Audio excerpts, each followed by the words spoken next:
Assalamualaikum warahmatullahi wabarakatuh. Alhamdulillah, alhamdulillahirabbil alamin. Wassalatu wassalamu ala asrofil anbiya'i wal mursalin, nabiyina Muhammadin wa ala alihi wa ashabihi ajma'in. Amma ba'd. Yang saya hormati Bapak Kepala Sekolah SD Muhammadiyah Kompleks Gresik, yang saya hormati wali siswa SD Muhammadiyah Kompleks Gresik, dan anak-anakku yang saya cintai. Syukur alhamdulillah pada pagi hari ini Pak Bila diberikan kesempatan untuk memberikan amanat Senin pagi kepada anak-anak semuanya, sehingga nantinya apa yang menjadi motivasi di pagi hari ini dapat kita aplikasikan dalam kehidupan kita sehari-hari. Sholawat serta salam tetap tercurahkan kepada baginda Nabiullah Muhammad sallallahu alaihi wasallam, yang mana beliau telah membimbing kita dari jalan kegelapan menuju jalan yang terang benderang, yakni Adinul Islam. Anak-anakku yang saya cintai, sholat adalah rukun Islam yang kedua, di mana setelah rukun Islam yang pertama yaitu syahadat.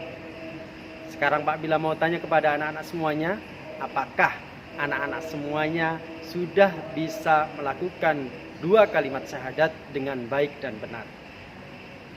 Nah, dua kalimat syahadat yang baik dan benar adalah sebagai berikut. Asyhadu an la ilaha illallah wa asyhadu anna Muhammadar Rasulullah. Aku bersaksi bahwa tiada Tuhan selain Allah, dan saya bersaksi bahwa Nabi Muhammad adalah utusan Allah. Kalimat syahadat itu adalah sebagai awal kita sebagai seorang muslim yang meyakinkan diri bahwasanya kita memeluk agama Islam. Anak-anakku yang saya cintai, yang kedua adalah tentang sholat. Ketika kita menjadikan sholat ini adalah sebuah kebiasaan, maka kita akan mudah untuk melakukannya.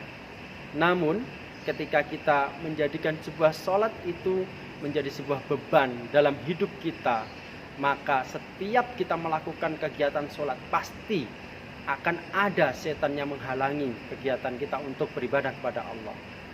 Sekarang Pak Bila mau tanya kepada anak-anak semuanya, apakah anak-anak ini termasuk anak-anak yang rajin dalam melaksanakan sholat? Atau yang kedua, anak-anak selalu enggan atau lalai dalam mengerjakan sholat 5 waktu? Pak Bila kasih tahu bahwasanya anak-anak soleh yang mengerjakan sholat 5 waktu dengan tepat waktu, dengan semangat, dengan ikhlas, maka ada 5 janji Allah.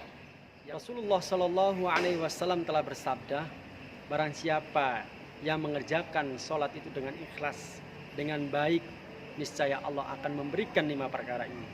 Yang pertama, Allah akan menghilangkan kesempitan hidupnya. Kemudian yang kedua, Allah akan menghilangkan siksa kubur bagi mereka. Kemudian yang ketiga, Allah akan memberikan catatan amalan dari tangan kanan, yaitu berupa buku Iliyin. Kemudian yang keempat adalah nantinya orang yang melaksanakan sholat dengan baik, dengan khusyuk, dengan ikhlas, maka dia akan mampu melewati jembatan atau sirat dengan cepat kilat.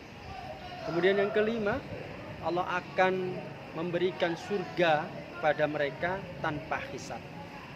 Anak-anakku yang saya cintai, mari kita gunakan kehidupan kita ini untuk beribadah kepada Allah Subhanahu wa taala, sehingga itulah tujuan kita untuk menuju ketakwaan kita kepada Allah Subhanahu wa taala. Anak-anakku yang saya banggakan, yang kedua adalah jangan sampai kita itu lalai di dalam sholat. Karena apa? Karena celaka bagi anak-anak, bagi orang-orang yang lalai melaksanakan sholat ini. Kalian pasti tahu surat Al-Ma'un ayat 4 dan 5. Allah Subhanahu wa taala telah berfirman, fawailul lil musallin alladzina hum an salatihim sahun. Maka celakalah orang yang sholat. Loh, orang yang sholat kok tambah celaka? Iya, dia adalah orang yang lalai di dalam sholatnya.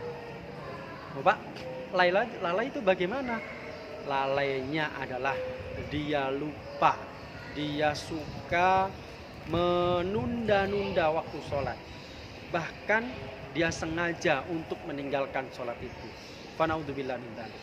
Anak-anakku yang saya cintai, di dalam surat Al-Mudatsir juga disebutkan bahwa orang-orang yang akan merugi, orang-orang yang akan menyesal nantinya ketika dia sudah berada di akhirat, itu adalah orang-orang yang meninggalkan sholat. Ya, kenapa? Di dalam surat Al-Mudatsir itu ayat 43 sampai 44, ya, itu disebutkan bahwasanya qalu lam nakum minal musallin. Saya adalah orang-orang yang tidak mengerjakan sholat itu.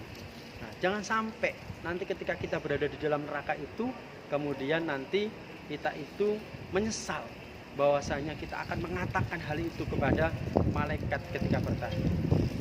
Anak-anakku yang saya cintai, di dalam surat At-Tahrim, ya, di situ juga disebutkan ayat 6, ya ayyuhalladzina amanu qu anfusakum wa ahlikum naro wa quduhan nas wal hijarah.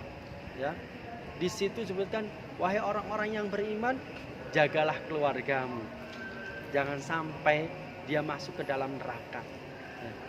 Karena apa? Neraka itu nanti akan terbuat dari bahan bakarnya apa?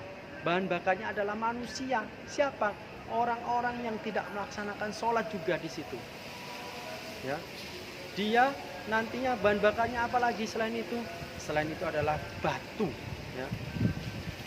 Jadi mari kita perbaiki kehidupan kita setiap hari. Kita perbaiki posisi waktu kita sholat. Ketika sudah terdengar azan Allahu Akbar, Allahu Akbar, maka kita segera untuk bergegas menuju masjid, atau kita segera bergegas untuk melaksanakan sholat. Anak-anakku yang saya cintai, semoga amanat pagi di hari Senin ini bermanfaat bagi kita semuanya. Mari kita jaga sholat kita sehingga nantinya kehidupan kita bisa lebih baik daripada hari ini. Terima kasih. Pak bila akhiri billahi fi sabilil haq fastabiqul khairat. Assalamualaikum warahmatullahi wabarakatuh.